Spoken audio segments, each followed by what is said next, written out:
Жонон хонгор хэмээх ардын дуу шинэ болтлоо Монгол түмний дунд тархсан дуу юм. За энэхүү дууны аялалгыг Хинтээ аймгийн Өмнө Дэлгэр сумын уугуул ардын дуу бүжгийн хан Хинтээ чуулгын найрал дуу хөгжмийн багшаар 50 гаруй жил ажилласан Монгол Улсын урлагийн гавьяа зүтгэлтэн Дашним зохиосон байна. Хөгжмийн зохиолчийн төрөлх нутгийг сурталчлах, түүний уран бүтээлийг нийтэд түгээн дэлгэрүүлж, өвлүүлэн үлдээх, өсөх ирээдүйдээ залуу дуучдыг тодруулан алдаршуулах зорилгоор Монгол Улсын урлагийн гавьяа зүтгэлтэн хөгжмийн зохиолч Дашнимын нэрэмжит Жонон хонгор дуу дуулаачдын улсын уралдаан, цөөхүүл дууны хүүхдийн улсын уралдааныг Хинтээ аймагт зохион байгуулахаар болжээ. За Хинтээ аймгийн ардын дуу бүжгийн хан Хинтээ чуулга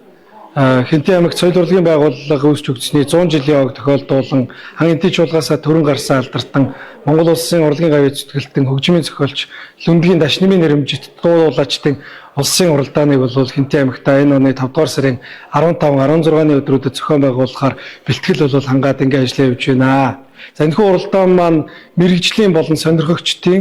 мөн одоо хүүхэд багчуудын цөөхөл гэсэн ийм 3 одоо төрлөөр зохион байгуулагдж байгаа бөгөөд нийт одоо шагналын сан маань бол 20 сая төгрөг байгаа. За Хинтээ аймгаас төрөн гарсан Монгол Улсын урлагийн гавьяа зүтгэлтэн хөгжмийн зохиолч Лүндгийн Дашнимын одоо хөгжмийн уран бүтээлүүдийг нийтэд түгээн дэлгэрүүлэх,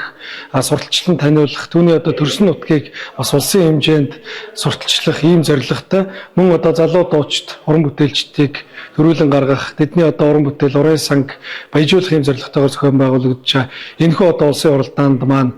Монгол Улсын хэмжээний одоо нийт сургуулийн суралцагч хүүхэд багчууд болон нийт одоо сонирхогчид, дуучид, мэрэгжлийн уран бүтээлчид та бүхнийг өргөнөөр хүрэлцэн ирж оролцохыг бол урьж байна.